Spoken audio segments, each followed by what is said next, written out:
اندر آپ لے اندر آپ اندر چالو مولانا و مولا القومین جد الحسن سید القاسم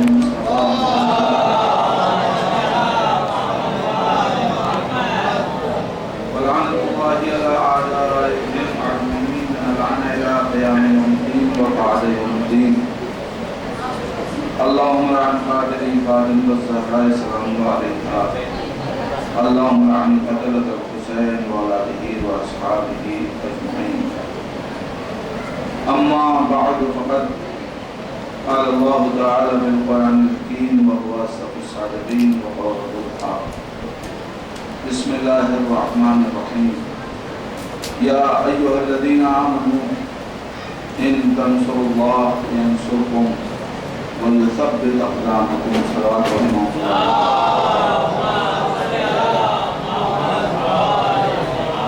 ذات گزارش شریفہ سورہ حمد اور 3 مرتبہ سورہ اخلاص کی تلاوت فرما کر مرحوم حاجی ابوالحسن صاحب ابن محمد علی کامدار صاحب روح کو ساتھ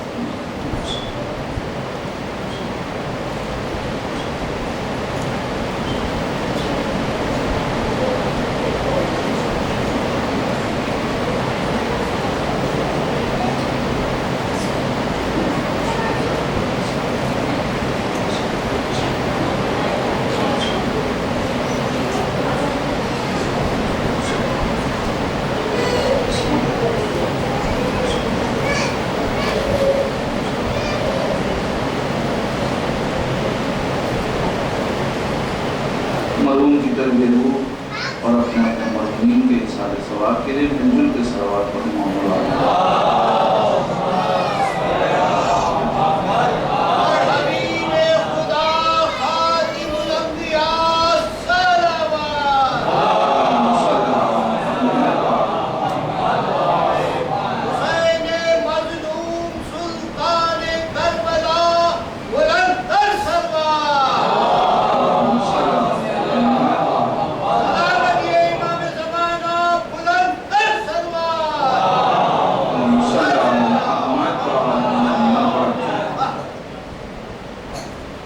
ایمان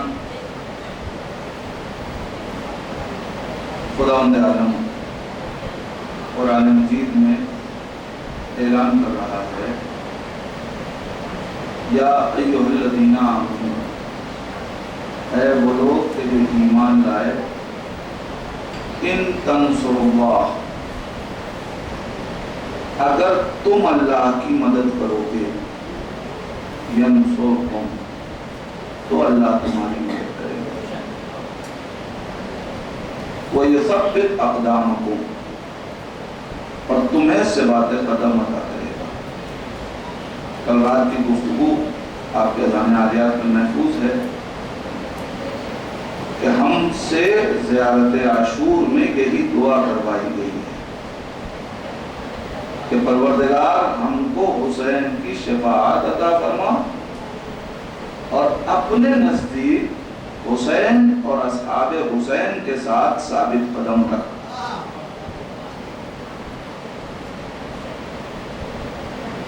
چونکہ مجلس چہلم کے عنوان سے اصحاب ثواب کے لیے لہذا عادت کے مطابق پہلے 2 بار خود اصحاب ثواب کی عظمت اور اہمیت کے لیے اور اس کے بعد اپنے اصل موضوع پہ گفتگو کروں گا.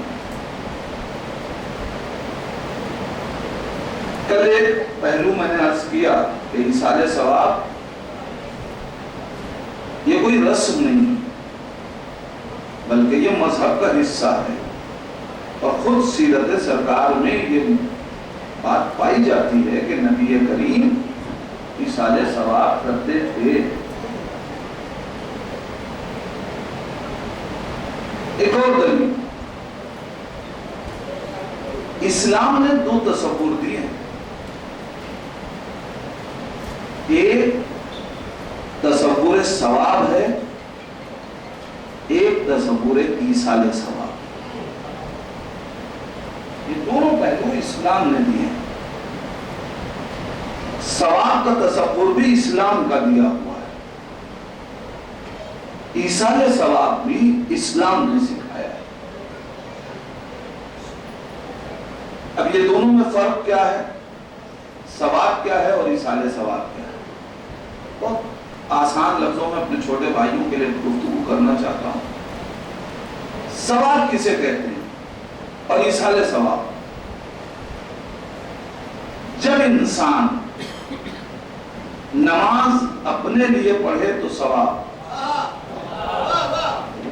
اور جب یہ نماز پڑھ کے اس کا ثواب کسی کو دے دے تو ایصال ثواب. جب روزہ انسان اپنے لیے رکھے تو ثواب، اور جب رکھ کے اس کا ثواب کسی کو دے دے تو یہ ہے ایصال ثواب. اچھائیاں جب اپنے لیے کرے تو ثواب، جب اچھائی کر کے اس کا ثواب کسی کو دے دے تو یہ ہے ایصال ثواب. قرآن جب تلاوت خود کرے انسان تو اس کے لیے ثواب ہے، تلاوت کر کے اس کا ثواب کسی کو دے دے بات واضح ہے. تو تصور ثواب بھی اسلام میں ہے، ایصال ثواب بھی. اور جن چیزوں سے ثواب حاصل کیا جائے گا انہی چیزوں سے ایصال ثواب کیا جائے گا. کوئی الگ سے ایصال ثواب کے لیے کوئی اور شے نہیں آئے گی. اب اگر کوئی ہم سے پوچھے کہ صاحب کن کن چیزوں میں ثواب ہے تو یہ ہم بیان نہیں کر سکتے. کیوں بیان نہیں کر سکتے؟ اس لیے کہ ہمارا جو خالق ہے وہ اتنا کریم ہے کہ اس نے انسان کی ہر ضرورت کو ثواب بنا دیا. یہ خود ایک مستقل موضوع ہے، لیکن بات آئی ہے تو میں دلیل دے کے آگے بڑھتا ہوں. خدا اتنا کریم ہے کہ اس نے انسان کی ہر ضرورت کو ثواب بنا دیا. دلیل چاہیے. ہم دنیا میں آئے تو ہمیں زندگی گزارنے کے لیے رزق کی ضرورت ہے. نہیں کھائیں گے تو زندہ کیسے رہیں؟ اور یہ انسانی تقاضا ہے کہ ہم نے جس بچے کو جنم دیا ہے اس کے رزق کا اہتمام ہم کریں. تو یہ ہماری ضرورت تھی، مگر اللہ نے اپنے نبی سے کہلوا دیا کہ اگر کوئی حلال رزق کی تلاش میں نکلے تو ہم اسے وہ ثواب دیں گے جو ایک مجاہد فی سبیل اللہ کا ہے. ایک اللہ کی راہ میں جہاد کرنے والے کو جو ثواب دیا جاتا ہے وہ ثواب ہم اسے دیں گے جو حلال رزق کی تلاش میں نکلے. جی چاہتا ہے دست ادب جوڑ کے پروردگار کی بارگاہ میں عرض کروں، میرے اللہ کو جو میدان جنگ میں جا رہا ہے وہ اس تصور سے جا رہا ہے کہ اپنی جان قربان کر دے، اور یہ جو رزق کی تلاش میں جا رہا ہے یہ اس لیے جا رہا ہے کہ جان بچا لے. دونوں کا ثواب برابر کیسے؟ ایک اپنی جان قربان کرنے کے جذبے سے جا رہا ہے، ایک جان کی حفاظت کے لیے جا رہا ہے. اور جو ثواب مجاہد فی سبیل اللہ ہے وہی ثواب. پروردگار آخر کیا وجہ ہے؟ عجب نہیں قدرت آواز دے کہ تم عمل دیکھ رہے ہو، میں نتیجہ دیکھ رہا ہوں. میں نتیجہ دیکھ رہا ہوں. کیا ہے نتیجہ پروردگار کا؟ نادان غور کر. جب ایک مجاہد اللہ کی راہ میں جہاد کر کے اپنی جان کی بازی لگاتا ہے تب نہ جانے کتنی جانیں بچاتا ہے. یہ بھی جو جا رہا ہے یہ نہ جانے کتنوں کی جان بچانے کے لیے اپنی جان کے اوپر محنتیں کر رہا ہے، اپنی جان کو قربان کر رہا ہے، ایثار دکھا رہا ہے. کماتا خود ہے، کھلاتا دوسرے کو ہے. میں کیا کہہ رہا ہوں عزیزان؟ یہ بھی ایثار کا جذبہ لیے نہیں. شاید بات واضح نہ ہو، چھوٹے بھائیوں کے لیے اور زیادہ واضح کر دوں. عزیزان ایمان جب نہیں قدرت آواز سے، وہ جو اللہ کی راہ میں جہاد کرتا ہے، وہ جہاد کر کے کیا کرتا ہے؟ کہ دین بچاتا ہے. دین بچاتا ہے یعنی اس نے نماز بچائی، روزہ بچایا، حج بچایا، شریعت بچائی. جو اللہ کی راہ میں جہاد کرتا ہے دین ہی تو بچاتا ہے. اس نے نماز بچائی. قدرت کہے گی ذرا غور تو کر کہ وہ نماز بچا رہا ہے، یہ نمازی پروان چڑھا رہا ہے. یہ جو جا رہا ہے وہ نماز بچانے کے لیے جا رہا ہے. یہ رزق لا کے اگر پروان نہ چڑھائے تو نماز پڑھے گا تو، روزہ رکھے گا تو، حج کرے گا تو یہ نمازی بچا رہا ہے، روزے دار بچا رہا ہے، حاجی بچا رہا ہے. ایک صلوات پڑھیں محمد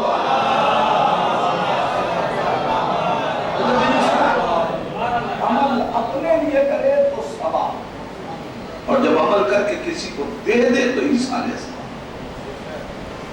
اب سوال اٹھے گا نا کہ عالم اسلام ثواب تو مانتا ہے، ایصال ثواب کیوں نہیں کرتا؟ آخر کیا وجہ ہے؟ ہر آدمی نماز کیوں پڑھ رہا ہے؟ ثواب ہی کے لیے. تو روزہ کیوں رکھ رہا ہے؟ ثواب کے لیے. کسی فرقے کو اٹھا کے دیکھ لیجیے، ہر فرقہ یہی کہتا ہے یہ کرو ثواب ہے. تو جو ثواب کمانے کے چکر میں پڑے ہیں اور ثواب کمانے کے چکر میں تو ایسا پڑتے ہیں کہ پھر بدعت بھی بنامے ثواب انجام دیتے ہیں جس میں کوئی ثواب نہیں ہے. نہیں عزیزان ایمان، ثواب کی لالچ میں اتنے دیوانے ہو جاتے ہیں کہ اگر کوئی کہہ دے کہ مسلمان کا گلا کاٹ دو تو ثواب ہے، تو گلا کاٹنے کو تیار ہیں. کوئی کہہ دے انہیں قتل کر دو تو ثواب ملے گا، تو خود کچھ حملہ کرنے کو تیار ہیں. یہ سب کس لیے ہوگا؟ ثواب کمانے کے لیے نا. تو جو ثواب کے لیے اتنا دیوانہ ہے وہ ایصال ثواب کیوں نہیں کرتا؟ عزیزان ایمان کوئی تو بات ہے، یہ ایصال ثواب کیوں نہیں کرتے؟ پہلی بات تو یہ ہے کہ میں یہ سمجھتا ہوں کہ جو بھی ثواب کا لالچی ہے اور ایصال ثواب کا عادی نہیں ہے وہ سیلفش ہے، خود غرض ہے، اپنے لیے جینا جانتا ہے، دوسروں کے لیے جینا نہیں جانتا. اور اسلام اس کو کمال کی زندگی نہیں سمجھتا جو اپنے لیے جی جائے. اسلام چاہتا ہے کہ دوسروں کے لیے جیو.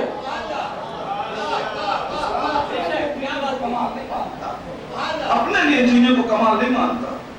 ورنہ 30 دن روزہ رکھنے والے نے روزہ رکھا تھا کہ نہیں؟ مگر روزے کی قبولیت کا فطرہ دو، اور نماز عید پڑھنے سے پہلے مستحب ہے کہ حقدار تک پہنچا دو. عزیزان ایمان کیا مطلب 3 دن اپنے لیے عمل کیا، اس عمل کے ثواب اور اس عمل کی قبولیت کا دار و مدار رکھ دیا کہ جب تم کسی اور کو فائدہ پہنچا دو. اگر پہچانے ثواب، روزہ رکھنا ثواب، افطار دینا کتنا بڑا ثواب ہے. نہیں روزہ رکھا ایک آدمی نے بیمار ہے، ایک کھجور سے روزہ کھلا دے، آپ ذرا سوچیں اسے بھی وہی ثواب مل رہا ہے. افطار کرنے میں ثواب نہیں ہے، کرانے میں ہے. میں کیا کہہ رہا ہوں؟ ایک صلوات پڑھیں نا محمد. ٹھیک ہے، ایک باپ اگر اپنے بچوں کے لیے افطاری کا اہتمام کر رہا ہے وہاں ثواب ہے. کوئی اب یہ نہ سمجھے گا کہ مطلب کہ گھر میں کوئی کام ہی نہیں ہونا چاہیے، نہیں. لیکن اللہ چاہتا ہے کہ تم دوسرے کے لیے زندگی گزارو، دوسرے کے لیے حیات گزارو. نہیں، یہ تو اپنوں کی بات ہے نا. آئیے، اگر اسلام یہ نہ چاہتا کہ تم دوسروں کے لیے زندگی گزارو تو کبھی پڑوسیوں کے حقوق نہ بتاتا. اور اسلام نے پڑوسی میں یہ نہیں کہا کہ مسلمان ہو تو پڑوسی ہے، کوئی بھی ہو، پڑوسی کے حقوق ادا کرو. اور جو اسلام پڑوسیوں کا حق مارنا اچھا نہ سمجھے وہ رشتہ داروں کا حق مارنا کہاں سے اچھا سمجھے گا. لہذا حقوق کی ادائیگی اسلام چاہتا ہے، یعنی دوسرے کے لیے زندگی گزارنے کا جذبہ پیدا. یہ جذبہ آیا کہاں سے؟ اچھا نماز ہم بھی پڑھتے ہیں، روزہ ہم بھی رکھتے ہیں، حج ہم بھی کرتے ہیں، تلاوت ہم بھی کرتے ہیں، وہ بھی کرتے ہیں، تو ہمارے یہاں یہ جذبہ ہے، وہاں کیوں نہیں؟ کوئی تو وجہ ہوگی نا کیوں نہیں. بات اتنی ہے کہ جس کا جیسا رہنما ہوتا ہے قوم میں ویسے ہی اثرات آتے ہیں. جس کا جیسا رہنما ہوگا قوم میں ویسے ہی اثرات آئیں گے. عزیزان ایمان ہمیں دوسروں کی کہانی نہیں سنانی ہے، مگر اگر آؤ آکے ہم سے پوچھو کہ ہمارے اندر ایثار کا جذبہ کیوں آیا، تو ہم نے ایسوں کو رہنما بنایا ہے جن کی زندگی ایثار سے بھری ہوئی ہے. پیغمبر اسلام کوڑا پھینکنے والے کی عیادت کو جا کے بتا رہے ہیں اسلام اسی کا نام ہے.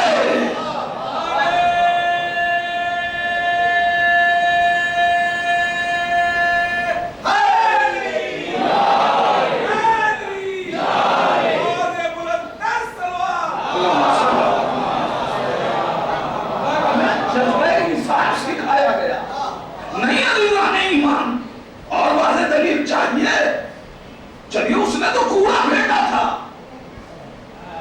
امیر کائنات سر پہ ضربت لگ چکی ہے، جو قاتل ہے اسے اریسٹ کر کے اسیر کر کے لایا جا رہا ہے. امیر کائنات آواز دے رہے اس کی مشکل ڈھیلی کر دو. عزیزان ایمان ذرا سوچئے، جو علی اپنے قاتل کو پریشان نہ دیکھ سکے چاہنے والے کو پریشان کیسے دیکھے گا. ایک صلوات پڑھے.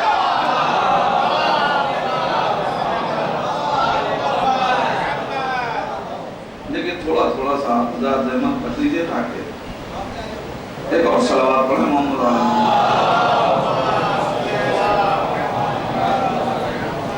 ایک اور صلوات پڑھیں.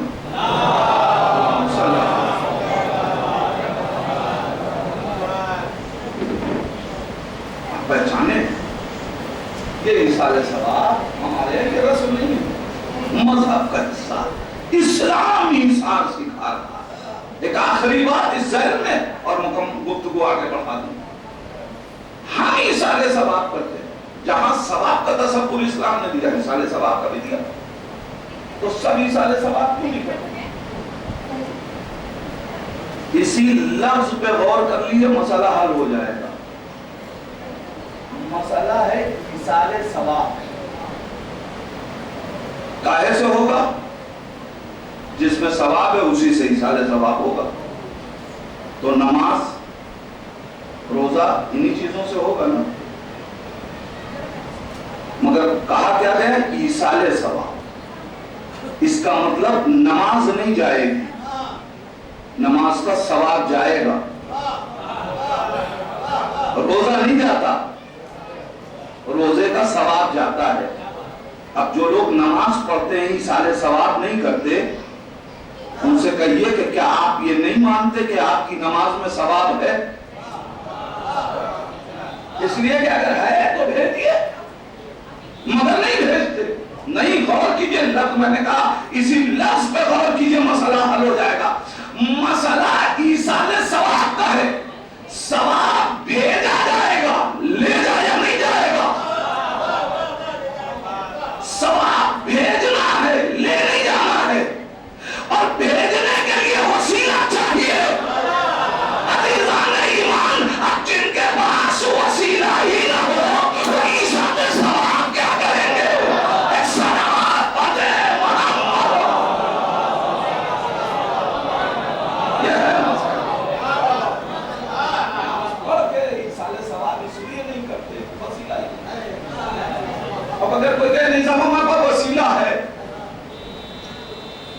تو پھر بھیجیے. اگر وسیلہ ہے اور نہیں بھیج رہے ہیں تو اس کا مطلب آپ کو اپنے وسیلے پہ اعتبار نہیں ہے. اپنے وسیلے پہ اعتبار نہیں. ہم کو یہاں سے مثال کے طور پہ بھائی ناگپور سے آئے, ہم کو وہاں ابھی کوئی امانت کسی کے پاس بھیجنی ہو, ان پہ اعتبار ہوگا تو ان کو دے دیں گے. اور صرف اعتبار کی بات نہیں ہوتی,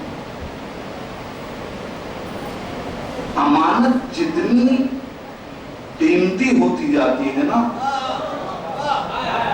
ویسا ہی وسیلہ بھی ڈھونڈا جاتا ہے. 10 روپے مجھے کسی کو بھیجوانے, کسی کو دے دیں گے, مگر یہی 10 لاکھ ہو جائے تو دیکھا جائے گا. ہمیں اعتماد ہے صاحب پہ, بھروسہ ہے. میں نے کہا سنا آپ جا رہے ہیں بمبئی؟ کہ ہاں. میں نے کہا میں آپ کو امانت دے دوں, لیتے جائیے. کہنے لیتا جاؤں. میں نے کہا بمبئی کتنی بار گئے؟ کہنے مولانا پہلا سفر ہے. پہلا سفر ہے, ابھی وہاں کے بارے میں نہیں جانتے, تو ہم کیا کریں گے؟ اب ہم امانت نہیں دیں گے, اس لیے کہ امانت جب قیمتی ہو تو پھر یہ چاہا جاتا ہے کہ جہاں جا رہا ہے وہاں سے آگاہ بھی ہو. عزیزان ایمان, دنیا میں بھیجنا نہیں ہے, بھیجنا ہے اس جگہ جہاں سب کا پہلا سفر ہے. ارے کوئی ہو تو ایسا کہ جو منبر پہ بیٹھ کے کہے میں زمین سے زیادہ آسمان کے راسوں سے ایسا.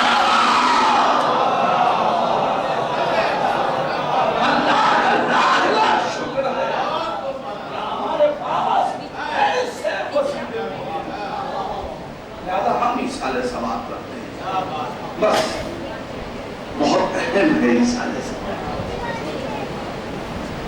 کوشش کیا کیجیے, چلتے پھرتے صلوات پڑھیے ایصال ثواب, تسبیح پڑھیے ایصال ثواب کیجیے. فائدہ جانتے کیا ہے؟ پڑھیں گے تو آپ کو بھی ثواب ملے گا, مرنے والے کو بھی ثواب. لہذا زمین حقوق نہیں ہے.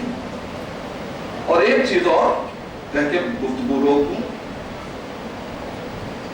کوشش یہ بھی کیا کیجیے. ایک استاد ہمارے, انہوں نے کہا کہ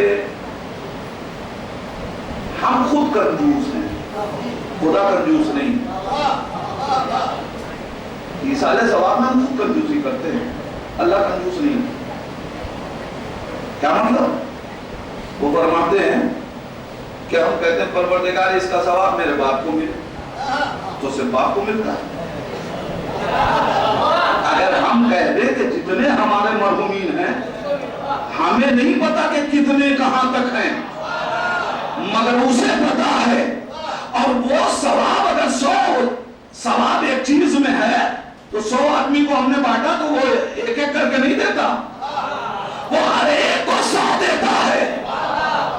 تو وہ فرماتے ہیں ہم کنجوس ہیں کہ جو ایصال ثواب میں کنجوسی کرتے ہیں, ورنہ وہ تو دینے کو تیار ہے. زیادہ کوشش کیا کیجیے.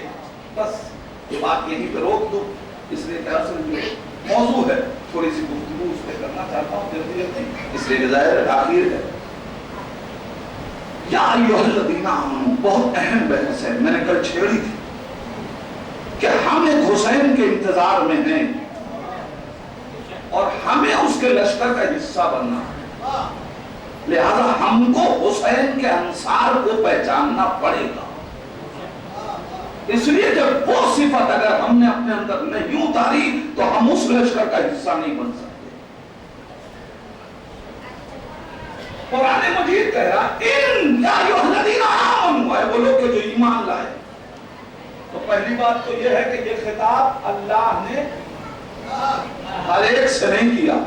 اور قرآن اٹھا کے دیکھ لیجئے, جتنا بھی معاملہ ہے نا یہ بھی معاملہ ہے. تم میری نصرت کرو گے تو ہم تمہاری, یہ معاملہ ہے.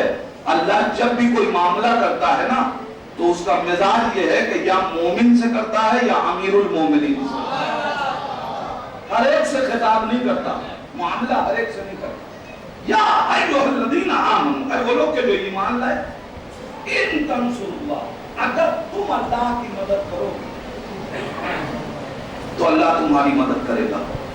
ہم اللہ کی مدد نہ کریں، اللہ کچھ بگڑے گا؟ مگر اس نے اگر ہماری مدد نہ کی، بغیر اس کی مدد کے یہ جو ہم سانس لے رہے ہیں نا، یہ اسی کی تو مدد ہے، اور وہ سیدھے سیدھے معاملہ کر رہا ہے۔ ان تنصروا اللہ ینصرکم، اگر تم میری مدد کرو گے تو میں تمہاری مدد کروں گا، اگر میں مدد کرو گے۔ اچھا، مدد کس کی جاتی ہے؟ جو محتاج ہے۔ لیکن تھوڑا سا بڑھ ہو گیا، اللہ کہہ رہا ہے کہ میری مدد کرو، جو محتاج ہو وہ خدا نہیں ہوتا۔ مگر یہ حدیث بھی نہیں ہے کہ کسی راوی کے کاندھے پہ جنازہ اٹھا دیا جائے۔ آیت ہے نا، انکار کوئی کرے گا تو تیاگی ہو جائے گا، لہذا انکار نہیں کر سکتے۔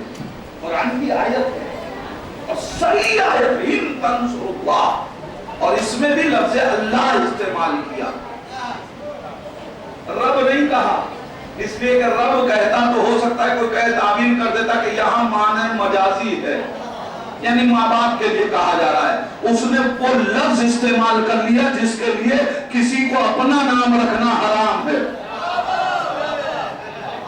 جو کوئی نام اپنا نہیں رکھ سکتا بغیر اضافت کے، عبداللہ رکھا جا سکتا ہے، اللہ نہیں رکھا جا سکتا۔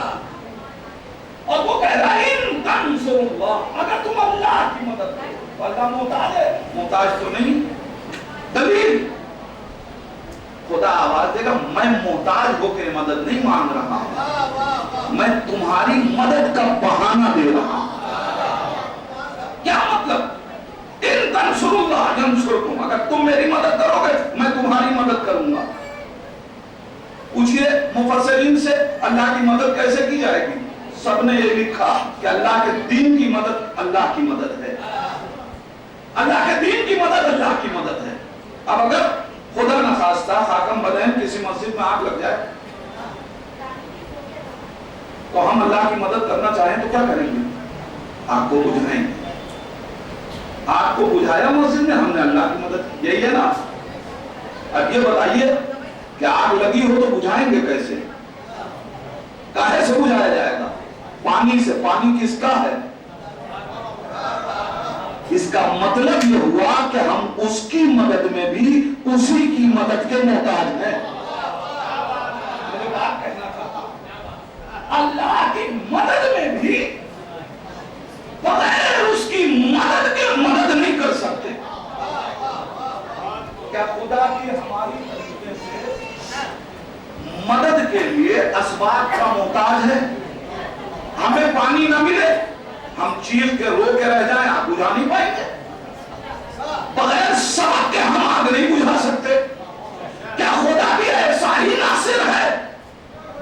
کیا خدا کی بھی مدد ایسی ہے؟ اللہ کہے گا نہیں، تم اسباب کے محتاج ہو، میں سبب کا محتاج نہیں ہوں۔ تمہیں پانی نہ ملے تو آگ بجھا نہیں سکتے، اور میں چاہوں تو آگ ہی کو گلزار بنا دوں۔ میں کہا جسے دنیا تمہارے مٹانے کا سبب بنائے، ہماری مدد ملے تو وہی تمہاری بقا کا سبب بن جائے۔ میں خدا ہوں، میں فطرت بدلوں گا، میں فطرت بدلوں گا۔ پانی پہ چلا نہیں جا سکتا، مگر میں مدد کروں گا تو موسیٰ کا پورا لشکر دریائے نیل سے گزرے گا۔ اور جیسے ہی جناب موسیٰ دریائے نیل سے گزرے، قرآن کہہ رہا ہے اے موسیٰ اسے ایسے ہی راستے کو چھوڑ دو۔ اب اس راستے کو توڑنا نہیں، ایسے ہی چھوڑ دو، جبکہ پیچھے فرعون کا لشکر آ رہا ہے۔ جنگ کا طریقہ یہ ہے کہ جس پل سے لشکر گزر جائے اسے توڑ دیتا ہے تاکہ پیچھے سے دشمن آ نہ سکے، مگر خدا قرآن میں کہہ رہا ہے موسیٰ اسے ایسے ہی چھوڑ دو۔ پروردگار کیوں؟ خدا آواز دے گا میں بتانا چاہتا ہوں پل نے نہیں بچایا ہے، میں نے بچایا ہے، ورنہ جس راستے سے موسیٰ گزر گئے اسی راستے پہ فرعون کا لشکر غرقاب ہو گیا۔ لہذا اگر میں یہ مٹا دیتا تو دنیا سمجھتی کہ موسیٰ کے معجزے سے بچا۔ میں بتانا چاہتا ہوں میری نصرت ہے جو تمہیں بچا رہی ہے۔ تو محتاجی میں مدد مانگ نہیں رہا ہے، ہماری مدد کرنا چاہتا ہے۔ اور ایسی قرآن میں بہت سی آیتیں ہیں، وَمَنْ يَقْرُضُ اللَّهَ قَرْضًا حَسَنًا، کون ہے جو اللہ کو قرض دے؟ لیجئے اللہ کو قرض کی ضرورت ہے؟ نہ اللہ کو قرض کی ضرورت ہے، نہ اللہ کو مدد کی ضرورت ہے۔ نہیں، ابھی تک تو بات میں خدا کی کر رہا ہوں نا۔ ایک فقیر جو آ کے آپ کے آگے ہاتھ پھیلا دے کہ مجھے کچھ دے دو، آپ نے اسے 10 روپے دیے، مجھے بتائیے کہ اس کی آپ نے مدد کی یا اس نے آپ کی؟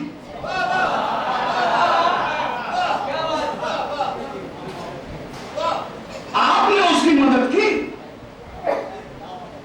یہ محشر میں طے ہوگا کہ آپ نے 10 روپے دے کے اس پہ احسان کیا یا نام عمل میں اس نے اس کے بدلے کو ثواب آپ کو دے دیا۔ تو جب ایک فقیر کی مدد، اور شاید اسی لیے اللہ نے روایتوں میں آیا ہے کہ جو فقیر کا ہاتھ ہے نا اس پہ ہمیشہ اس کے سامنے ایسے دو، ایسے نہ دو، اس لیے کہ مانگنے والے کا ہاتھ اس کا نہیں ہے، خدا کا ہے۔ تو وہ تمہاری مدد کر رہا ہے۔ میں یہاں تک لایا کیوں ہوں؟ عزیزان ایمان، اس کا مطلب یہ ہوا کہ خداوند عالم نے محتاج ہو کے مدد نہیں مانگی ہے، ہماری مدد کرنے کے لیے مدد مانگی ہے۔ اب اگر کہیں اولیاء الہی میں یہ لہجہ مل جائے تو اب یہ نہ سمجھنا کہ وہ محتاج ہو گیا۔ اگر عاشور کے دن حسین آواز سے حل من ناصر ینصرنا، کیا کوئی تم میں ناصر ہے جو میری نصرت کرے، تو اب یہ نہ سمجھنا کہ فرزند زہرا نے مجبور ہو کے مدد مانگی ہے، بلکہ حسین مختار ہے، حسین ہاتھ بڑھا رہے ہیں اس لیے نہیں کہ ان کو مدد کی ضرورت ہے، حسین چاہتے ہیں اب بھی اگر کوئی تم میں حر بننے کا صلاحیت رکھتا ہے تو آؤ میں حر بنانے کو تیار ہوں۔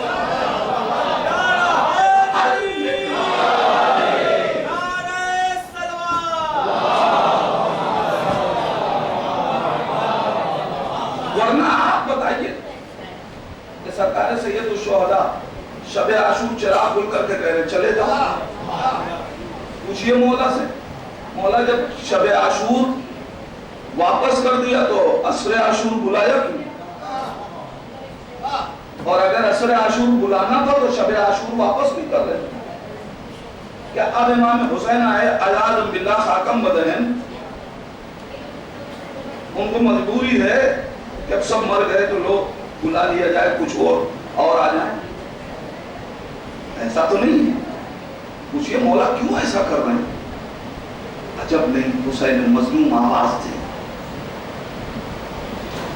کہ ہم کو عصر عاشور بلانا تھا، اسی لیے شب عاشور چراغ گل کر کے واپس کیا تھا۔ مولا کیا مطلب؟ کہ میں نے عصر عاشور مجھے بلانا تھا، شب عاشور چراغ گل کیا، کیوں؟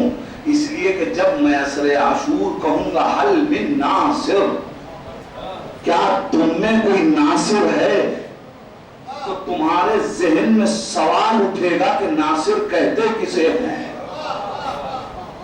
کوئی آئیڈیا تو ہو، کوئی ہو تو کہ جس کے ذریعے ہم پہچان سکے کہ ناصر کسے کہتے ہیں. کل کی بات ذہن میں ہے نا؟ ہر ایک کے اصحاب کو شفیع نہیں قرار دیا گیا. حسین کے اصحاب کو شفیع قرار دیا گیا.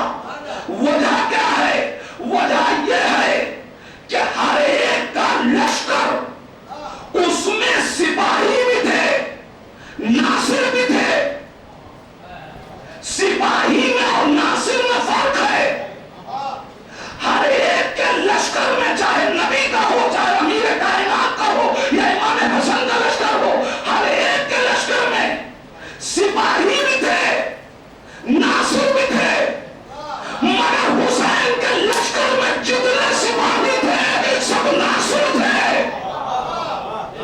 سپاہی اور ناصر میں فرق کیا ہے؟ سپاہی اور ناصر میں فرق یہ ہے کہ سپاہی میدان چھوڑ کے بھاگ جاتا ہے، ناصر میدان چھوڑ کے بھاگتا نہیں ہے.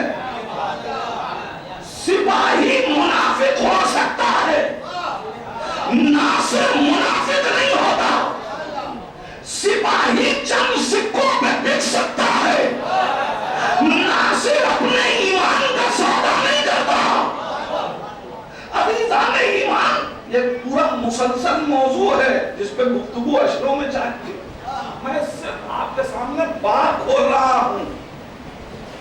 آپ نے کبھی غور کیا پیغمبر اسلام نے اپنے تمام صحابیوں کا قصیدہ پڑھا؟ نہیں پڑھا.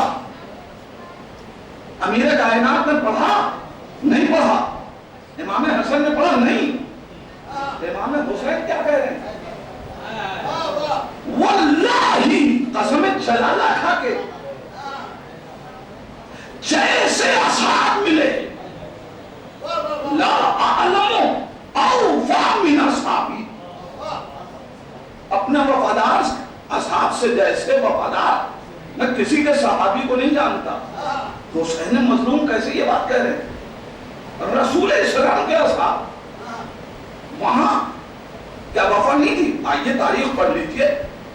جنگ حنین ہے، مال غنیمت تقسیم ہو رہا ہے. فتح حنین کے بعد مال غنیمت تقسیم ہو رہا ہے. ایک آواز آئی، یا رسول اللہ اعدل، یا رسول اللہ، یا رسول اللہ عدالت سے کام لیجئے. آواز کہاں سے آئی؟ کوئی یہودی ہے جو کہہ رہا ہے؟ کوئی عیسائی ہے؟ لشکر رسول ہے نا. تو جب رسول کا لشکر ہے تو سب تو صحابی ہے نا، سب سپاہی ہے نا. لشکر کی آواز ہے، ناصر کی نہیں ہے.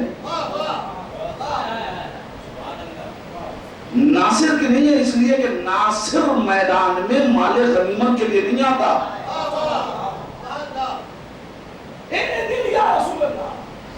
پیشانی رحمت پہ غضب کے آثار نمودار ہوئے. پیغمبر اسلام نے سارا مال پھینک دیا اور آواز دیا، اگر میں عدالت نہیں بڑھتوں گا تو کون بڑھتے گا؟ آپ ذرا محسوس کریں، رسول سے کہا جا رہا ہے عدالت سے کام لیجیے. اس کا مطلب یہ ہوا کہ سپاہی بے معرفت ہو سکتا ہے، ناصر بے معرفت نہیں ہوتا.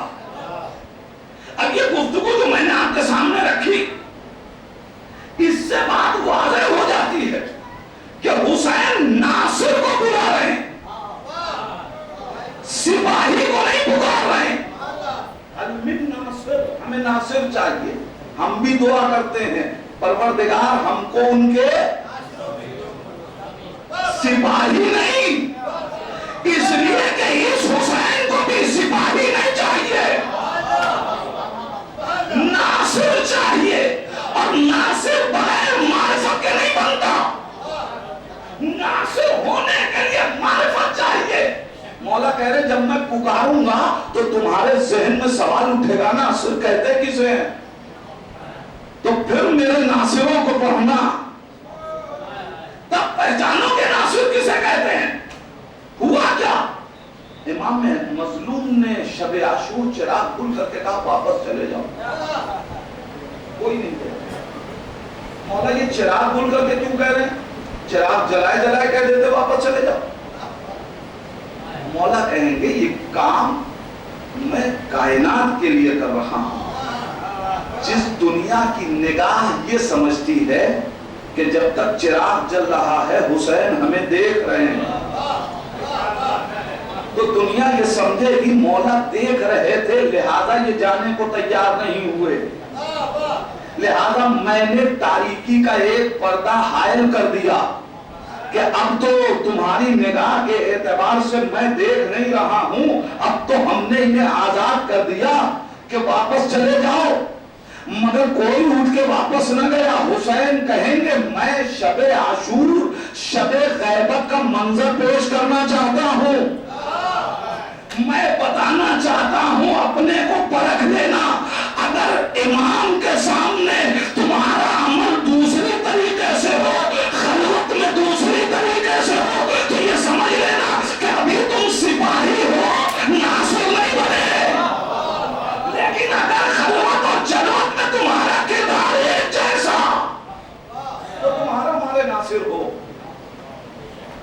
دوسرا مرحلہ حسین مظلوم نے کہا جاؤ چلے جاؤ، ہم جنت کا وعدہ کرتے ہیں، جنت دینے کو تیار. یہ وعدہ کون کر رہا؟ کوئی عام مسلمان ہے جس کو اپنی جنت کی بھی خبر نہ ہو؟ وہ وعدہ کر رہا ہے جو جوانان اہل جنت کا سردار ہے. سردار جنت کہہ رہا ہے تمہاری جنت کا ضامن میں. یعنی اب اگر کوئی اٹھ کے چلا جاتا تو حسین پہ واجب تھا کہ اسے جنت دیتے. حسین کہہ رہا اچھا کوئی ایسا انسان کہہ رہا ہے جو وعدہ کرتا ہے اور توڑ دیتا ہے. یہ ایسا وعدہ نبھانے والا ہے جو بچپن کا وعدہ نبھانے 60 ہجری میں کربلا آیا. میں کیا کہہ رہا ہوں عزیزان، وہ حسین کہہ رہے ہیں چلے جاؤ جنت کا ضامن میں ہوں، مگر کوئی نہ گیا. حسین یہی بتانا چاہتے ہیں کہ یاد رکھنا سپاہی عمل جنت کی لالچ میں کرتا ہے، ناصر جنت کی لالچ میں عمل نہیں کرتا. دلیل نہ دوں تو بات نہ مانیے گا. سپاہی جنت کی لالچ میں عمل کرتا ہے، ناصر جنت کی لالچ میں عمل نہیں کرتا. دلیل چاہیے؟ آئیے پڑھیے جنگ خندق. عمرو رسول کے خیمے پہ آ کے مبارز طلب کر رہا ہے اور نبی آواز دے رہے من لحاظر کل، اس کتے کے مقابلے میں کون جائے گا؟ خطاب بھی بڑا سخت ہے. نبی نے اس سے پہلے کسی جنگ میں اپنے کسی دشمن کو بھی اس لحاظ سے آواز نہیں دی، اس لہجے میں نہیں پکارا. آج عمرو بن عبدود کو اس لہجے میں کیوں پکارا؟ نبی کہیں گے اب تک چاہے وہ احد ہو بدر ہو، یہ سارے لشکر میدان میں لڑے، کسی نے میرے گھر پہ حملہ نہیں کیا. نبی نے خندق کے میدان میں فیصلہ کر دیا کہ یاد رکھو جو میرے گھر پہ حملہ کرے رسالت کی نگاہ میں جانور کیا اس سے بدتر ہے. اب چاہے وہ مدینے کا گھر ہو یا کربلا کا خیمہ ہو.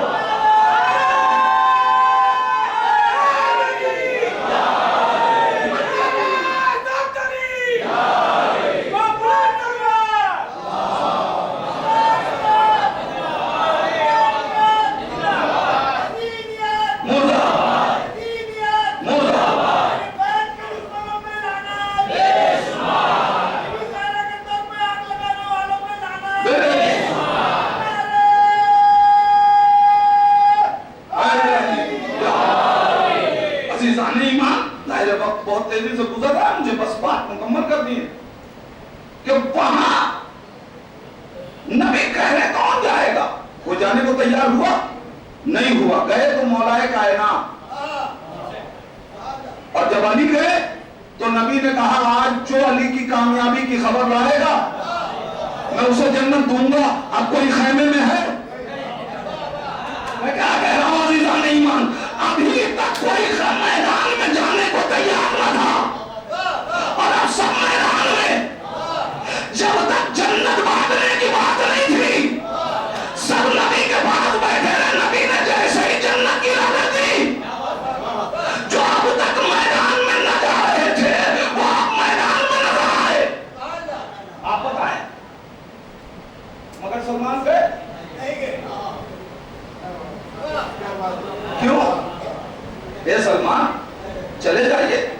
سلمان آواز دیں گے جب کل ایمان میدان میں جا رہا ہو تو پھر 10ویں درجے کے ایمان کی ذمہ داری ہے کہ وہ رسالت کی حفاظت کرے.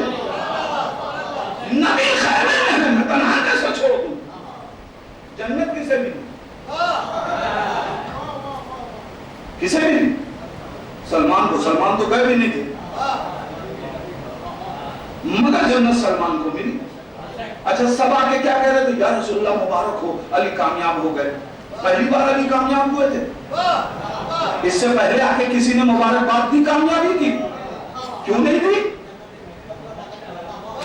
اس کا مطلب یہ ہے کہ ہم کو خندق نے بتایا کہ علی کے فضائل جنت کی لالچ میں نہ پڑنا، اس لیے کہ جو جنت کی لالچ میں آ کے فضائل علی پا رہے تھے انہیں تو جنت نہیں ملی، جو معرفت میں بیٹھا تھا اسے جنت مل گئی.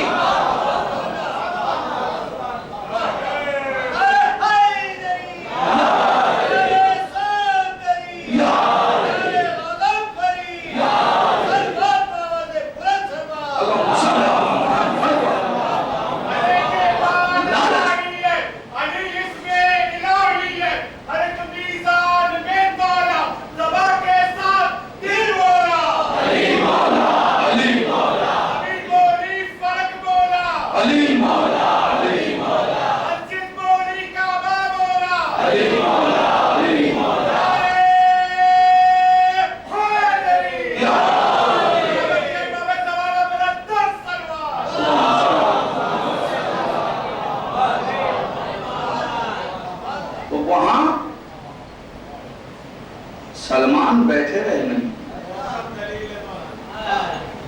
جنت کی لالچ میں نہیں. جو ناصر ہوتا ہے وہ جنت کا لالچی نہیں ہوتا، جو ناصر ہوتا ہے جنت اس کی لالچی ہوتی ہے. روایتیں موجود ہیں. جناب سلمان سے کہوں سلمان یہ کون سی بات ہے، محنت کوئی کرے حالات اٹھائیے. اسی کے سب تو یہی سمجھ رہے کہ بھاگتے ہوئے لوگ آ رہے ہیں اور سلمان نے انہیں دیکھ کے کہہ دیا یا رسول اللہ. تو سلمان کہے کہ انہیں بھاگتا ہوا دیکھ کے میں یہ کیوں سمجھوں کہ علی جیت گئے، اس لیے کہ یہ اس سے پہلے میدان سے کیا پہلی بار بھاگ کے آ رہے ہیں. بھاگتا ہوا دیکھ کے میں یہ کیوں سمجھوں.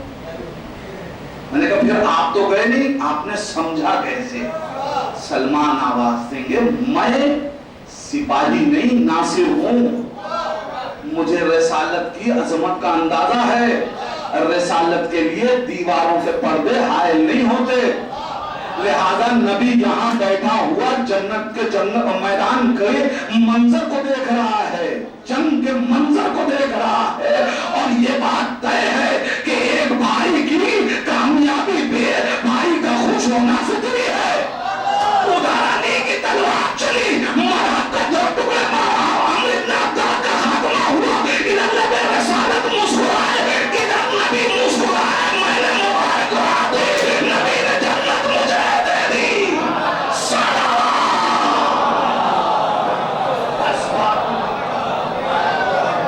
تمہیں بات پتہ چلی حسین جنت چلے جاؤ، مگر کوئی جانے کو تیار نہیں ہے. تو ہمیں کربلا نے بتایا یاد رکھنا مجلس میں اس لیے نہ آنا کہ جنت مل جائے، ماتم اس لیے نہ کرنا کہ جنت مل جائے، مجلسیں اس لیے نہ پڑھنا کہ جنت مل جائے، آنسو اس لیے نہ بہانا کہ جنت مل جائے. یہ سب حسین کے لیے کرو، جنت تو خود ملے گی.